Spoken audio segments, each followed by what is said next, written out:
our own consciousness, most of us, people like you and me who take part in and watch podcasts, we have a very complex form of consciousness. And so we take that for granted. That's what we mean by consciousness, this stuff that you and I are busy engaging in now. But that's an extremely highly developed, complex, compound form of consciousness. It even goes beyond what I've just said to you. So I think first we have feeling. Secondly, we have feeling extending onto objects.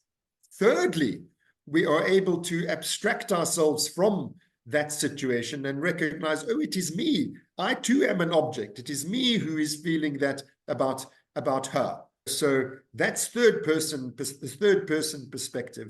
And that's where most of us live. We live up there in abstract thoughts about our thoughts and feelings. Freud spoke of the libidinal drive being taking the self as its object, and then you have to move to taking an object, outside object, as your love object.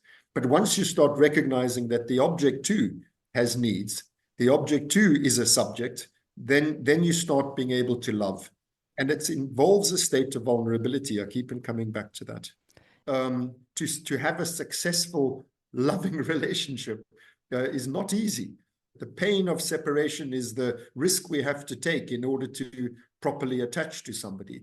I remember the moment when I recognized my firstborn child was separate from me. It was an actual realization, was, oh my God, he has his own mind. The most interesting thing about the brain is the fact that it feels like something to be a brain. What most people think of as objective reality is also their subjective representation of it. And then we need a language which can unify both of those. And this is why I consider myself a dual aspect monist. Our feelings have causal consequences. It alters what the rest of the body and brain does, the fact that it feels like something to be one. So I think that it is an absolute necessity and a wonder. I'm thrilled to be studying it just because it's so fascinating, but it is also an absolute obligation on neuroscience and the whole of biology and the whole of natural science to integrate subjectivity into its Weltanschauung, as they say in German. Bringing all of this together in romantic love is an enormous achievement. Hello, everyone. Welcome back to Love and Philosophy. This is part 2 with Mark Solms, who's a neuroscientist, neuropsychologist. I had a conversation with him about feeling as the hidden spring last year, and we talked about love, but we didn't actually mention the word love, I don't think. So this is part 2 where we start with love and the word love and discuss that through his work, through the idea of subjectivity and objectivity. I won't try and give you a summary of this because Mark himself explains everything very well. We do mention Jonathan Lear and a book which I will put in the show notes about Freud and love as a basic force of human nature, which is interesting and which you might remember from the conversation I had with Alvanoe. The only little thing I wish I had asked is if he really meant that we are brains who know we are brains, because of course the embodied people out there would understand that we're bodies who know that we have brains. So maybe next time I talk to Mark, I'll try and clarify that a bit. I'm going to post 2 or 3 conversations in the next week or so, just as bonus, and some ideas I'm trying to work through in my research relative to this idea of empowerment in AI. I'm going to post that coming soon. And then another one, a philosophical one. So there's a few different kinds of options coming for those of you. I know some of you are more interested in these sorts of conversations, like the one with Mark, and others more in the artificial intelligence, others more in the philosophy. So this week, everyone gets something, and I hope that it brings something good to you. It's a lot of good people doing good work that I want to share with you. And it's been quite a start to the year already. I hope you're all doing well. Sending you love and philosophy. Anything you want to ask me before we jump in, or shall we just... No, I'm fine. And I read the emails you sent, so I don't know why you sent me a question mark. The last thing you sent me was a question mark, but I thought maybe that was... Really? A question mark? Yeah. I don't know. Oh, you know what? It's probably on my phone. I think I just hit a heart, and maybe it doesn't show up as the emoji didn't show up. Okay. Good. So it was actually a heart, Good. but you got. Good. Maybe it shows up on the email. I prefer a heart to a question mark. Yeah, it was definitely a heart. I didn't send you a question mark, but I have seen sometimes the emojis just come through like that. Yes, so, of course. Yeah. Okay. Hi, Mark. Nice to see you again. We already said hi, but for everyone out there, hello. Hello, Andrea. Good to see you too. So last time we didn't talk about the big 4-letter word, LOVE. So we're having another little session here to add on to that one. And I guess just to get started, here's a question. Is love a feeling in the way that you use the word? Yes, of course, love is a feeling, and it's a lot more than a feeling, which I think points to the fact that it's not in my view, love is not a elemental emotion. It's a composite of a number of more basic things. I suppose I should also add, there's not only one kind of love. I'm aware that this is a major feature of your podcast, so I'm probably bringing coals to Newcastle by saying things like this, but I'll give you my view on this subject as if you know nothing about it. So I suppose the major kind of love that the word conjures up is romantic love. And so I've already said, I think of love as a composite state of mind. So let me illustrate it with romantic love. The first thing that, in terms of, let me just remind us all as well of what the basic emotional dispositions are, according to the taxonomy that is most authoritative in affective neuroscience, namely that of Jaak Panksepp. There's lust, and there's seeking, and there's rage, and there's fear, and there's care, and there's play. And forgive me if I left any out, they're meant to be 7 of them. So romantic love involves, of course. Otherwise, it's not romantic. In other words, it involves sexuality.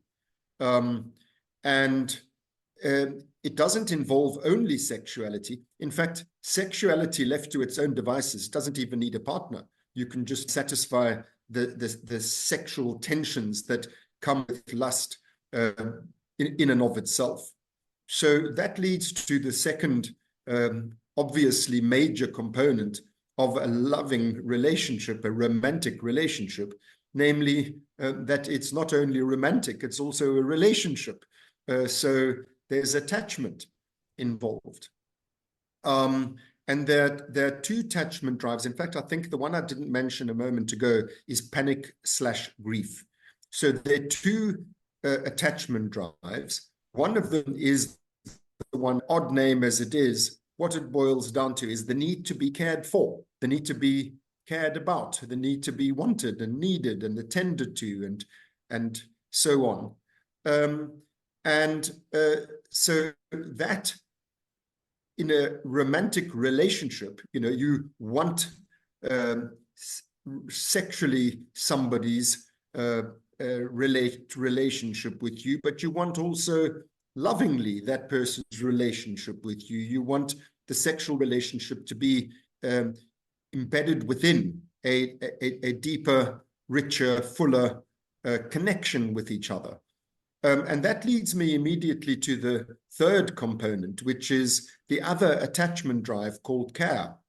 We don't only need to be cared for, we need, and thank God it is a need, we need to care for others. It's a sort of a nurturing drive, the so-called maternal instinct, but that's obviously a misnomer because it doesn't only arise in mothers. And incidentally, let me just add now already that if you don't integrate all of these, and I haven't yet finished my listing, but if you don't integrate all of these more elementary emotional needs into a romantic relationship, then that relationship's in trouble, because it has to involve romance in the sense of sexuality, but it also has to involve caring relationship in both directions. You have to care about each other, which leads to another not frequently recognized aspect of relating, which is affective neuroscience called play, which, despite the word, well, the word conjures up fun, which is, of course, a nice part of it. You know, a romantic relationship should involve fun, doing things together that are enjoyable in a kind of playful way, including banter and jokes and, you know, all of that sort of thing, but also wider friendships. You're part of a bigger network. It's not just the two of you in some sort of silo. But then, in addition, and this is the slightly less pleasant aspect that's part and parcel of the play drive, which is that it also involves power dynamics. There's a you know, who's calling the shots, who's setting the agenda.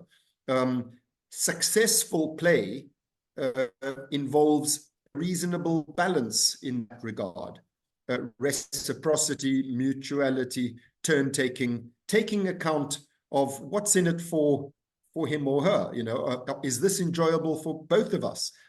You know, I'm enjoying myself, but what about my partner?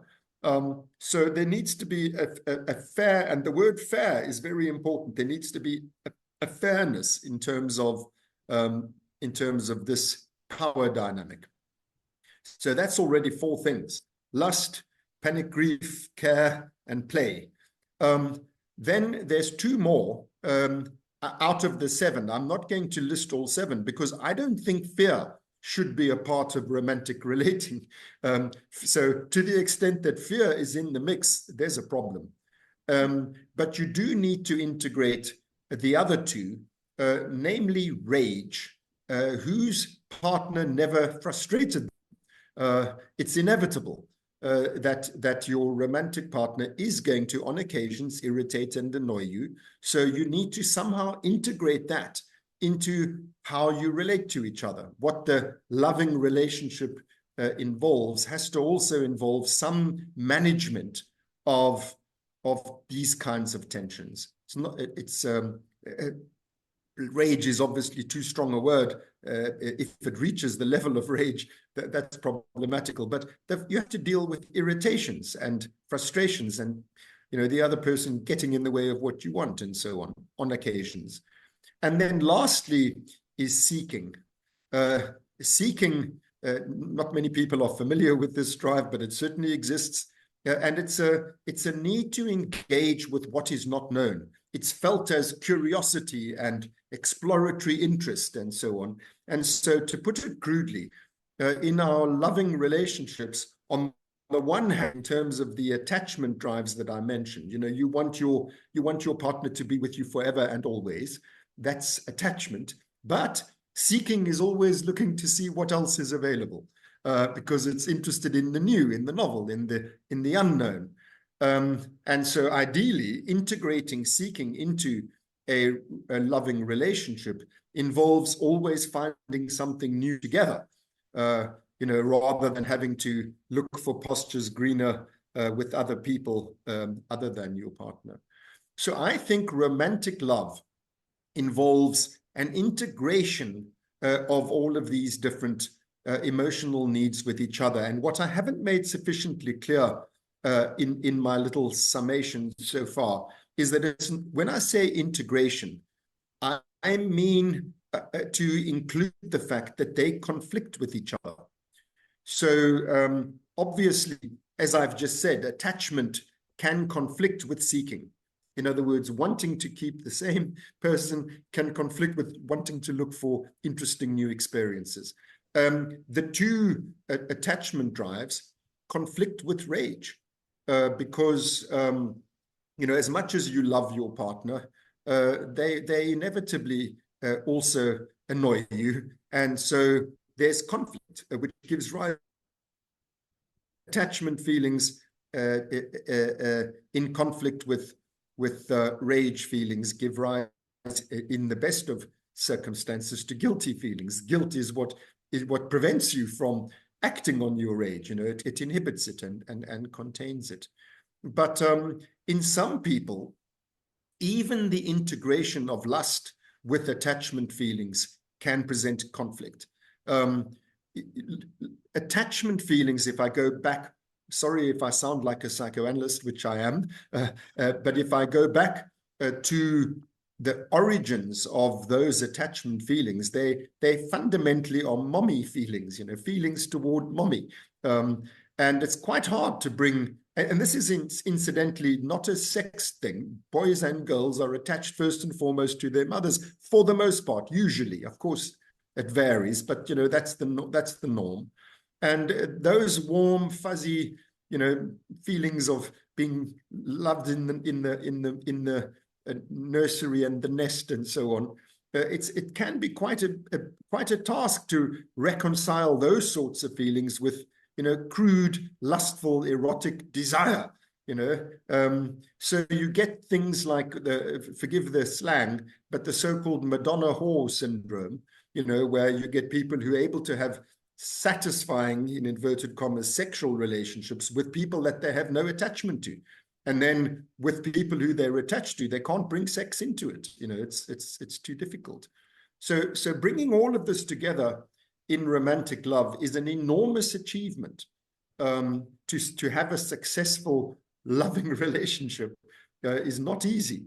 But that's a very long-winded answer to your question. And let me tell you, there's more. But those are the headlines. I love that. And there's this little phrase I'm often talking about, or part of this research is about thinking beyond dichotomy and holding the paradox. And I think what you just expressed, and also our romantic relationships can be exercises or practice in trying to hold those things that might seem irreconcilable or as if they're paradoxical in a way that they don't fit together. So I really appreciate that comment. But there's a couple things. One thing I want to get to is you were talking about mostly romantic love, but are we able to talk about love in a different way? For example, Jonathan Lear talks about love as a basic force of human nature. In a way, it's almost just saying that love is all feeling. I want to go there a little bit with you. But before, you said you just sort of dismissed fear. And I know a lot of people think that fear is a very big part of romantic love, the fear of losing the other and all of this. So how you just think that shouldn't be part of it, so you don't want to talk about it?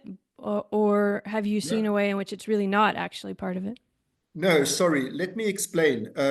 In affective neuroscience, we divide anxiety into two types. The one is fear, which is anxiety about coming to harm, anxiety about danger to life and limb. And the other type of anxiety is panic, which is anxiety about losing a loved object.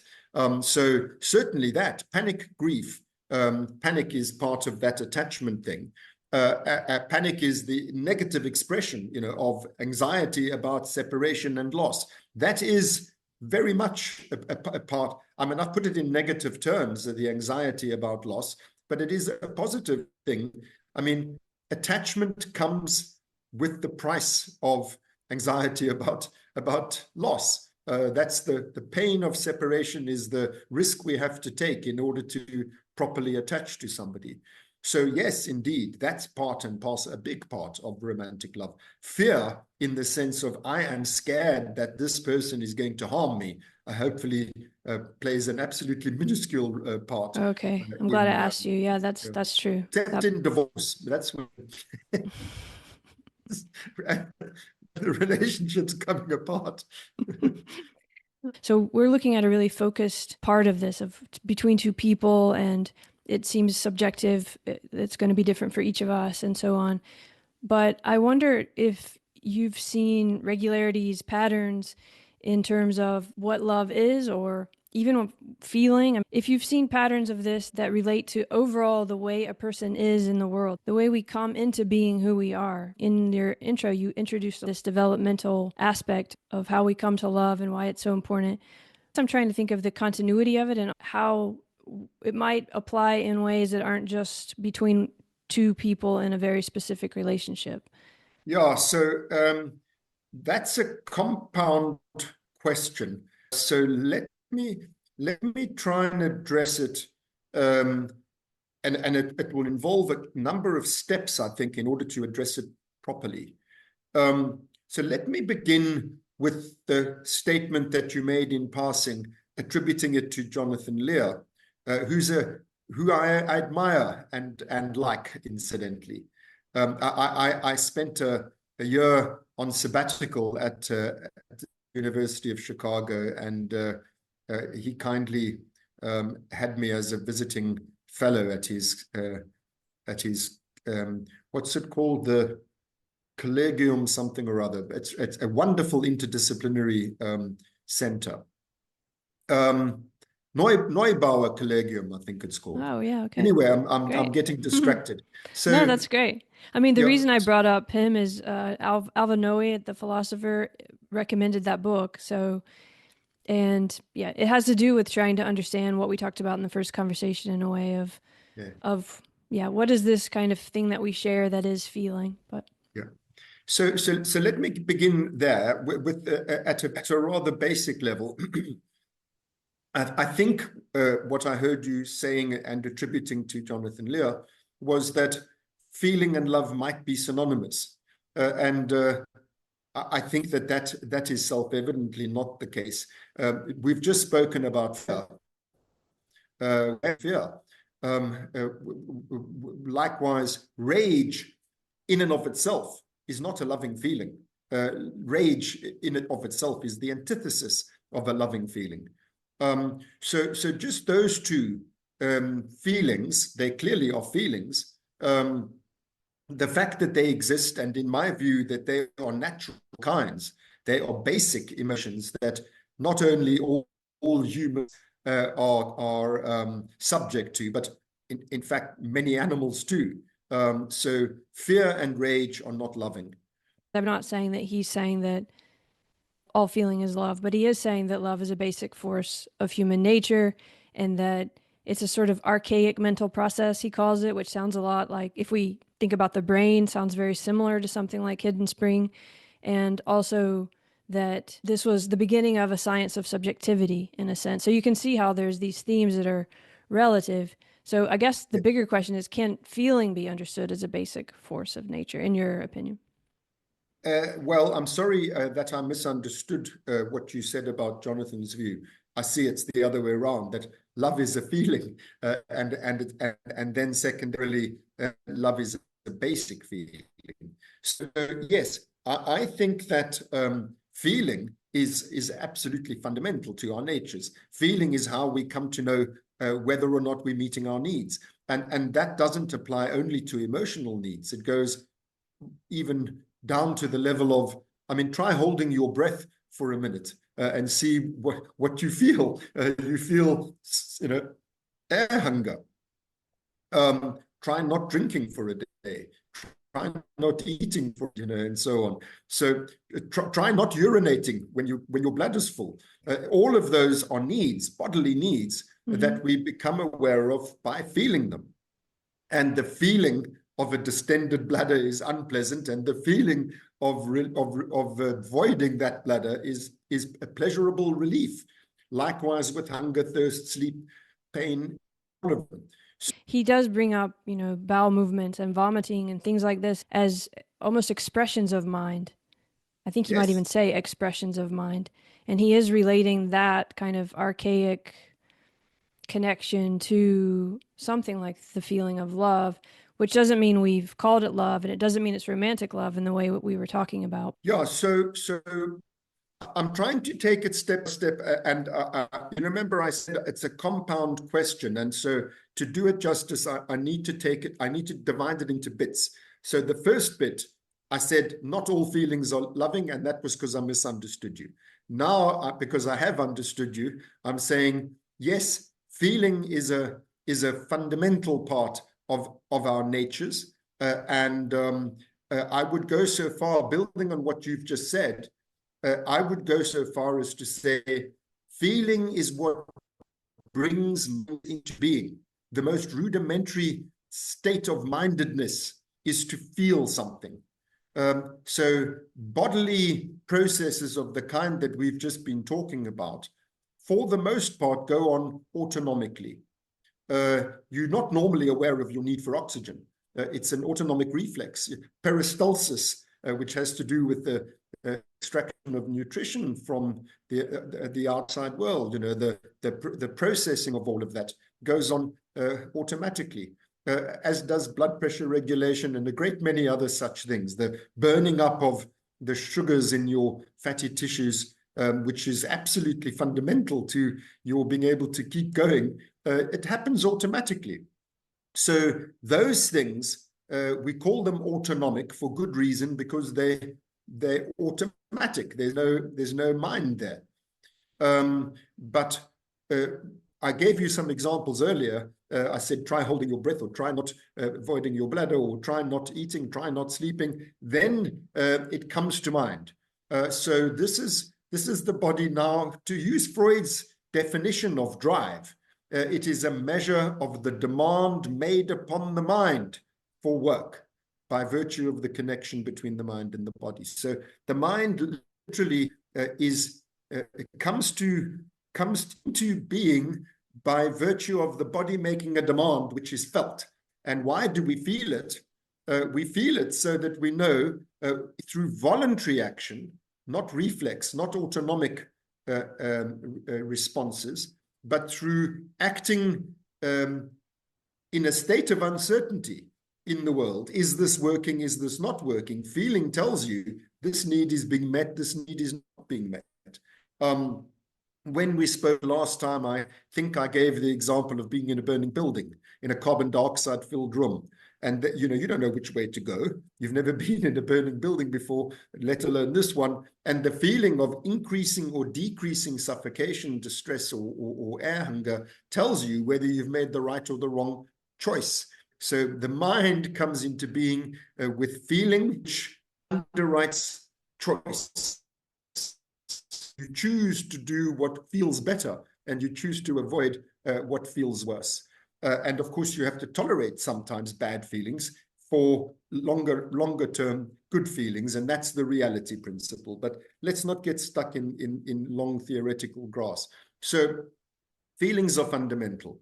Now we come to love in relation to feeling. I've already said that romantic love is a composite. Now I would say that there are other things that deserve to be called love that are not romantic love. And I think the easiest way to convey that or illustrate that is to take some of those components of romantic love and look at them by themselves. It's clear that what I call, or what we in affective neuroscience call, panic grief, and I'm sorry for the cumbersome term, but that attachment drive, it's clearly loving. It's wanting the love of a caregiver, wanting the love of an attachment figure, wanting their presence, their physical proximity, the soft, warm, fuzzy, that feeling. It's loving. It's not integrated with anything else. By itself, it's a loving feeling. The same with care, that nurturant feeling that I spoke of earlier, wanting to make things better for somebody who's in distress.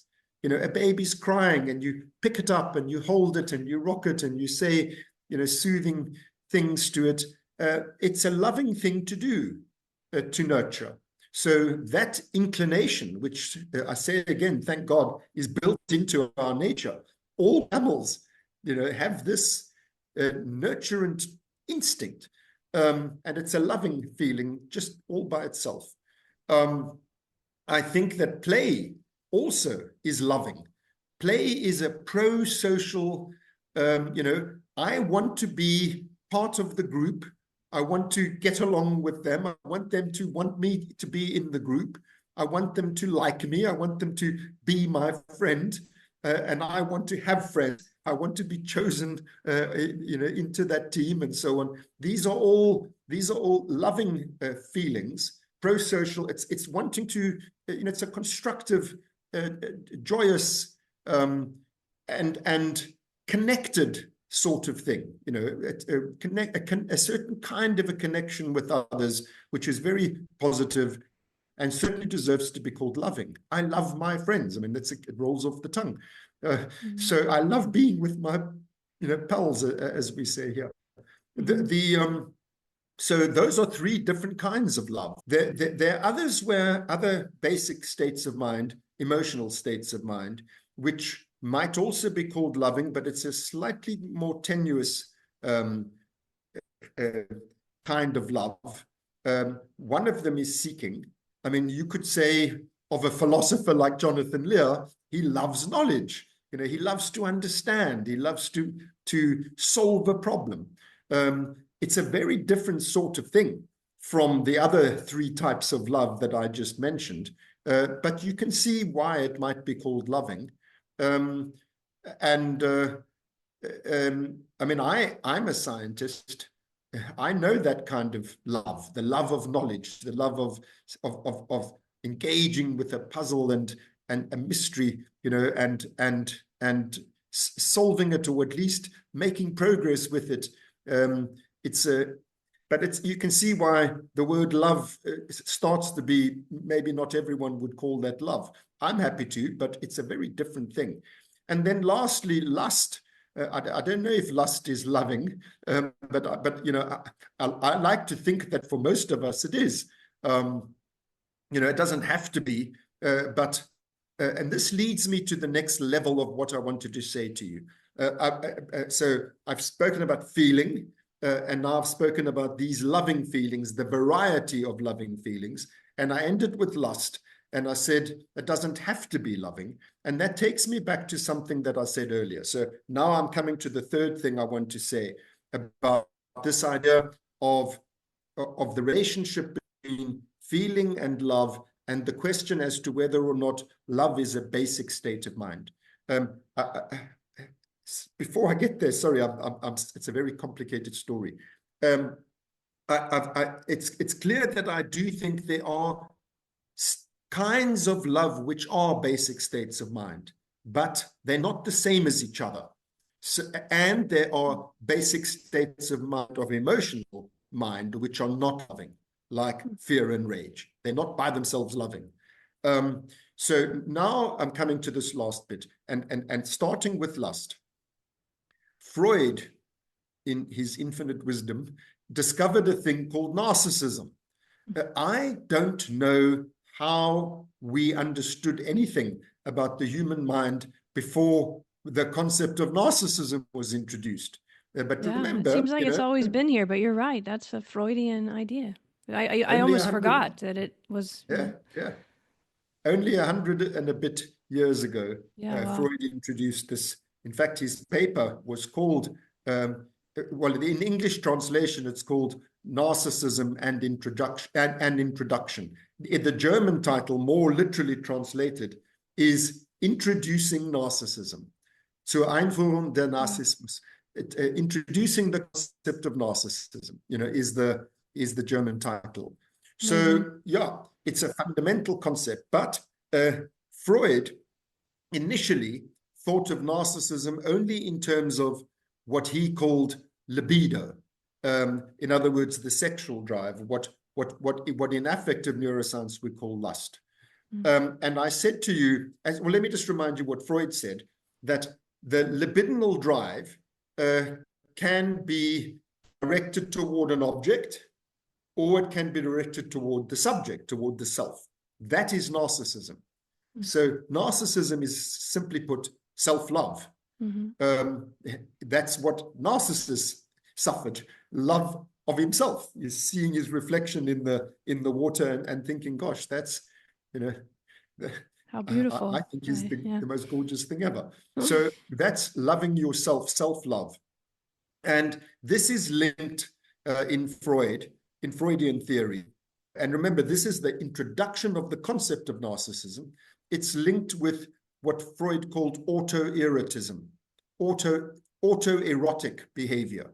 So I mentioned masturbation, which is the most obvious form of autoerotic behavior. And that's why lust does not have to be loving. in the sense that I suspect Jonathan Lear is getting at. Self-love, is that loving? Well, highly problematical form of love. So for Freud,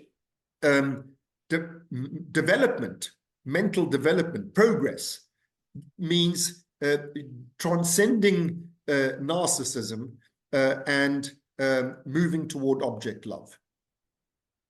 Now, in my terms, that involved, when I say mine, I mean affective neuroscience, neuropsychoanalytic terms, that involves the thing I was talking about at the very beginning in relation to romantic love, when I said lust has to be integrated with attachment before it becomes object love, now using Freud's term. So it's not just discharging sexual tension, it's integrating sexual feelings with affectionate feelings. And there you have a sexual relationship.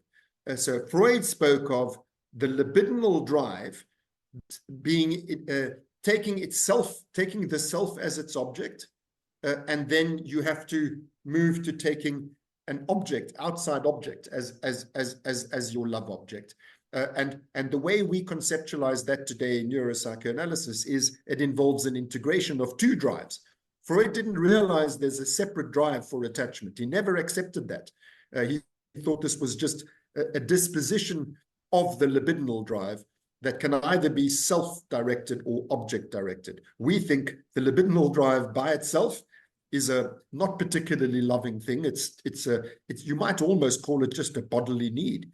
But to integrate that with these affectionate currents, and remember what we said about separation and loss, is also to make yourself vulnerable.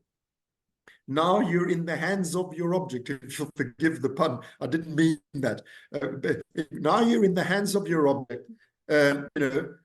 He or she might meet your sexual needs, and they might not. They might find somebody more appealing than you. They might, have a headache tonight, and so on. And so, you're vulnerable. I'm starting to illustrate a point here, which is that love, in the sense that I think Jonathan Lear is talking about as a basic state of mind, in fact, is not so basic. It is basic in relation to each of these drives, the ones that I mentioned as loving, but the integration of them makes for a state of mind that is more deserving of the word love. Now, let me go back to Freud.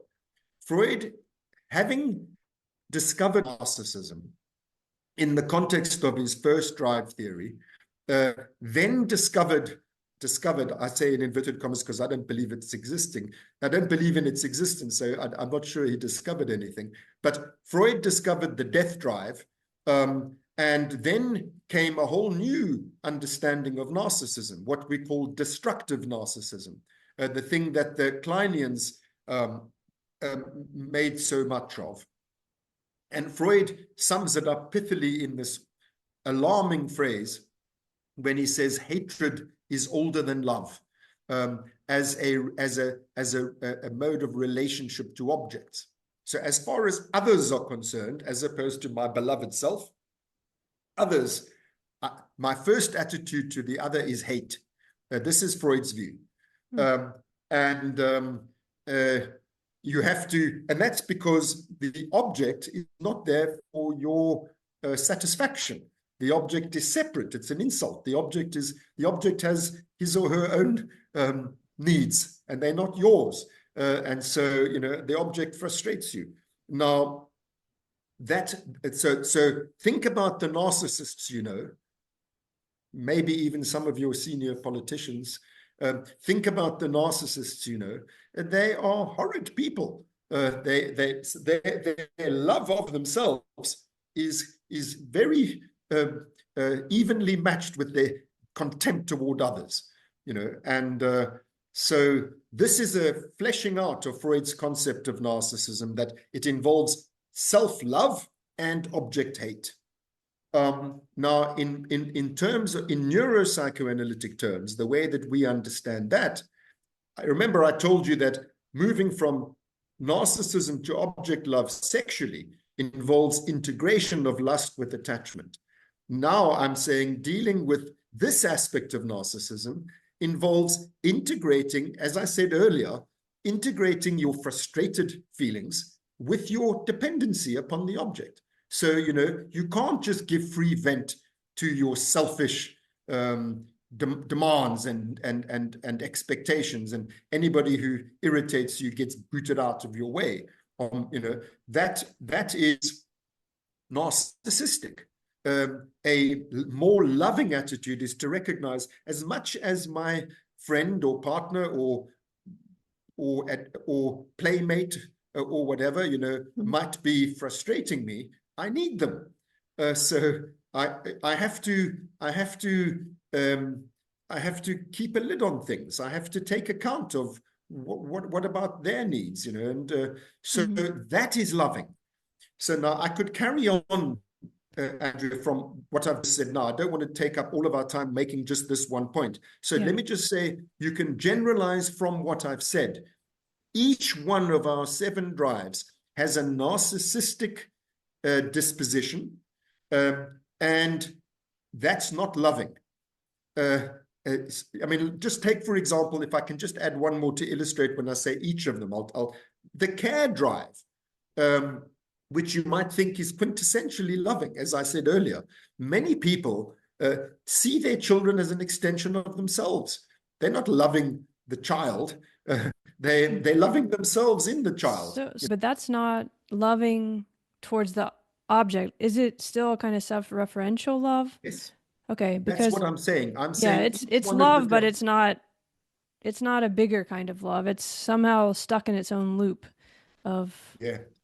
I must confess, I actually remember the day. I remember the moment when I recognized my firstborn child was separate from me. It was an actual realization, was, oh my God, he has his own mind, and so I think, sadly, many parents, it takes quite long to realize that the child because, is not an extension. This is interesting because we've been talking about subject-object a lot, and that is what I was hoping to learn from you about a bit in this conversation relative to the subject, is how you see that development. And I think what you've talked about with narcissism shows how it can become turned in on itself in a way. But maybe to get at this, I wonder, Mark, how you think about the difference between all of this we're talking about and mind, or if you already hold those together, not as separate, but as maybe different ways we're talking about it. Because, we're talking about Freud, we're talking about subjectivity, and there's this idea of the science of subjectivity, phenomenology. I believe your work, his work, a lot of work is trying to look at what was once considered not scientific, subjectivity, our own feeling, and yet it's not in opposition to objectivity and so on. So there's a kind of different space opening. So just to come back to that subject object, and how do you see this as a kind of as a process of development that involves all these words that we often use dichotomously, like body and mind, or do you see those as dualistic? How do you see mind in this process that you've been describing and the way you talked about romantic love? Well, let's start again with the most elementary part of the answer, which is that I think any feeling state is, so a mind comes into being just by dint of feeling. So to use Tom Nagel's definition of consciousness, an organism is conscious if and only if there is something it is like to be that organism, something it's like for that organism. So an organism that there is something it is like to be is a feeling organism. That's a minded organism. It's a conscious organism. I think that's the most basic state of mind that there can be. The body itself, do you think of it as conscious? Is life already conscious, or are you talking about something like meta-consciousness when you use the term conscious? I do not mean meta-consciousness. I mean basal consciousness. Basal consciousness. Okay, raw feeling. Raw Great. feeling. Yes, that's what I... So that what you've just asked leads immediately to my second point, which is that, so firstly, you have feeling. Secondly, in other words, developmentally and phylogenetically, secondly, you have states of mind which involve I feel like this about that. It doesn't have to be in words. It's that there's a feeling, and the feeling extends onto a perception. So now the feeling renders conscious what it's about.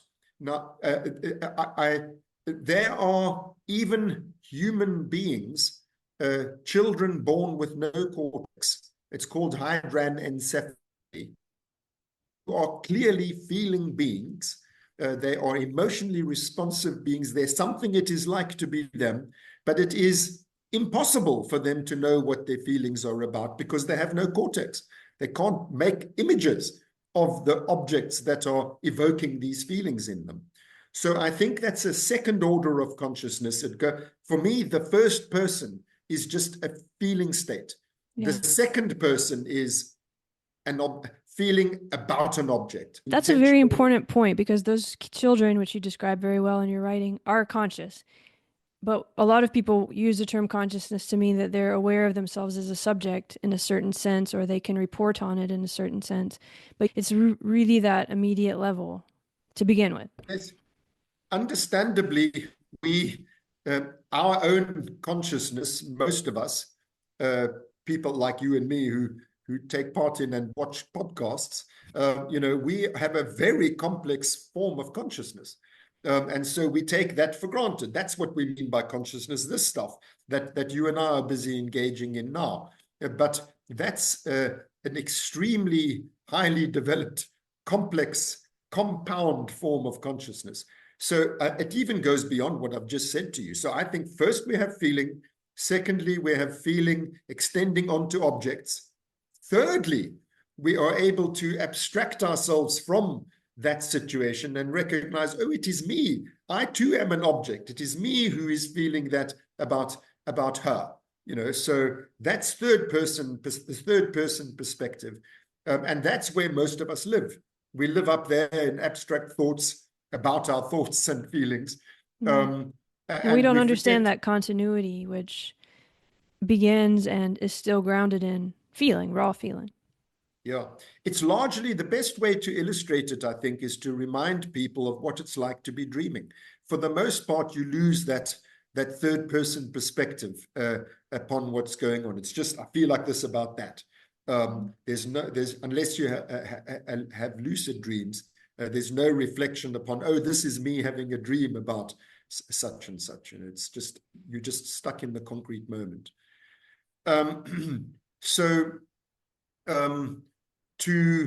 To go back, so there's two things we're talking about, just not to conflate them. The one is what we've just been saying. I say we because it seems we agree, that there's feeling, then there's feeling about objects, and then there's the ability to reflect upon oneself as an object, having feelings about other objects. That's not unrelated to, but not identical with, the transition from narcissism to object love. The transition from narcissism to object love is taking account, ultimately, just to put it very generally, it's taking account of the perspective of the object, recognizing that I depend upon objects and objects depend upon me. And so love, in the sense that I think Jonathan Lear is talking about, is it kind of emerges with successful mindedness. I mean, in other words, to have just feelings and to ventilate them is every baby is born like that. I'm sorry to say, baby, it's then it has to realize this person who I'm howling at, I'm entirely dependent upon them, and he or she has needs of their own too, and I can't just demand, and so I think that once you start getting to this interrelatedness, this recognition of the existence of other minds, at this point, love, in the sense that I gather Jonathan is talking about, comes into being, and in line with what I think he's saying, let me add, it is essential. If you can't do that, you're in trouble. If you can't do that, you've got a very this is what Melanie Klein called the paranoid schizoid position, or part object relationships, or part object as opposed to whole object relationships, where the object is just seen as a means to an end in terms of satisfying my needs. But once you start recognizing that the object too has needs, the object too is a subject, then you start being able to love. And it involves a state of vulnerability. I keep on coming back to that. Yes, and that vulnerability might be one reason people push away from going through that subject-object development. But we keep coming back to Jonathan Lear, but he does talk about Freud as developing a sort of science of subjectivity. And if we had time, I wanted to talk to you about your friend Oliver Sacks. And I wonder how you see this. Do you see science as somehow separate from all of this that we've been talking about? Or are you seeing a way in which all of this is trying to find its place in a larger space together, that we can look at our own consciousness and our own feeling in the way you described, and we can help one another do that as something like science? Or is that different from, for example, the neuroscience, where you're doing very specific experiments with dreaming? And how do you hold those things? Yeah, so in case some of our viewers don't know this, I have translated Freud's works and revised translations of Freud's works. So I've spent a great deal of time getting acquainted with what exactly Freud's project was. What was he up to? And I think it's not that it's lost in translation. I think Freud doesn't articulate it adequately. That his project fundamentally, I mean, his whole life's work, was trying to bring into science, into natural science, the empirical fact of experience, that there is part of nature, it exists, here it is, you and I are observing it right now. Part of nature is the fact that we experience. There is something it is like to be an object that is minded. And this has to somehow be integrated with everything else we know about science.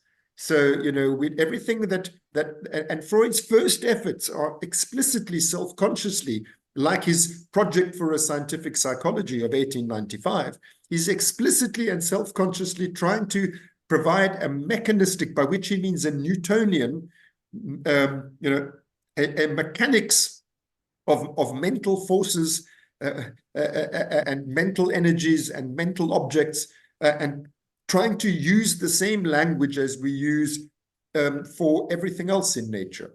Now, that was a very primitive attempt, which was unsuccessful, but it illustrates what Freud's whole scientific effort was about. It was to try to bring subjectivity into science and integrate it with the rest of science, which it must be possible to do unless you take a dualist view and think that we are disembodied souls. If we're not, if consciousness and therefore experience is just part of nature, it has to be possible to weave our understanding of how it comes about, what it does, why it's there, etc., into the fabric of the whole of natural science. Freud called it psychical reality. He's saying part of reality is psychical reality, and we need to understand this part of reality in the same way and in a way commensurate with the ways in which we understand the rest of reality. So that was Freud's project. That is my own project. I've taken on that very same project. I think it's unbelievably important. I don't know why anybody does anything else. What's more interesting and important than that? Now, you mentioned Oliver Sacks. The reason why I first of all contacted him, which was in 1984, that I began my relationship with him, was precisely because I saw, well, here's a neurologist who takes seriously the experience of his patients and thinks that this is valuable information. he didn't do it systematically. He wasn't systematically trying to research subjectivity and its place in neurology and therefore in physical science. But he kind of intuitively knew that unless you take account of the subjective aspect of brain function, you're never going to understand how this part of nature works. Because let me just say that clearly. The most interesting thing about the brain is the fact that it feels like something to be a brain. In other words, the brain has subjectivity. We're not aware of anything else. So, you actually asked earlier, do I think everything feels? I don't think everything feels, but everything with the brain feels. And so the most interesting thing about the brain is that it has this incredible capacity.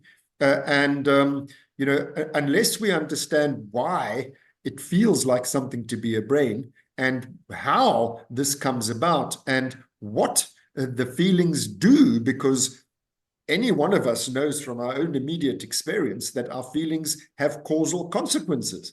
It alters what the rest of the body and brain does, the fact that it feels like something to be one.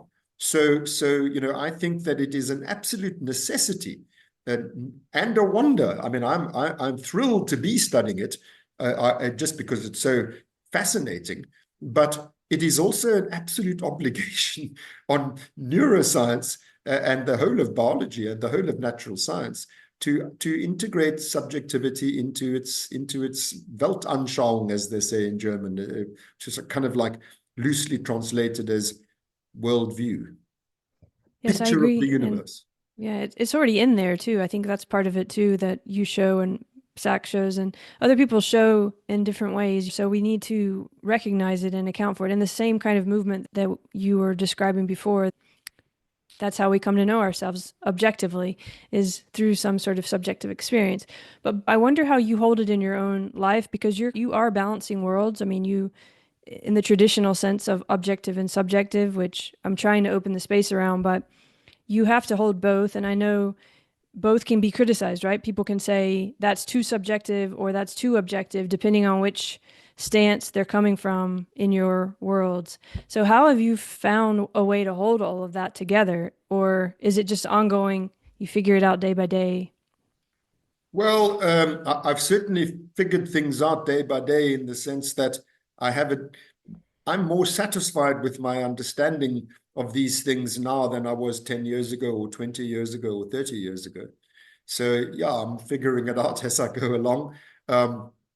For me, that book of mine that you mentioned, The Hidden Spring, was a kind of culmination. It was a coming together of, okay, this I think is how it works. Not to say that, please God, I'll live a few more years, that I won't, have better thoughts. But that's as good a understanding as I can come up with. So what I wanted to say about this is, let us not forget that what most people think of as objective reality is also their subjective representation of it. So, a thing like this screen in front of me, it only takes the form that it does because this is how I perceive it. I have these special senses which register these aspects of the world and so on. So for me, the interesting thing, it's not object subject. It's a subjective awareness of the part of the universe that I myself occupy, and subjective awareness of the part of the universe that I do not occupy. And then we need a language which can unify both of those. And this is why I consider myself a dual aspect monist. I think that these the so-called physical, which is just, tactile, visual, and so on, auditory, that the way that we register the outside world, as opposed to the affective way that we register our own being. The common underlying reality is inferred. It has to be inferred from perception. You can't ever, and that's a Kantian sort of view. I think that we never will see the face of God, to put it poetically. You only can ever come up with better guesses about the fundamental nature of things. And if you look at what's going on in physics today, it illustrates this very well. We're groping in the dark. We end up with models of reality. It's no accident that what we have in physics today is the standard model. It's a model. So I'll have to end sadly on that. I say sadly because I enjoyed talking to you very much. I enjoy this conversation very much.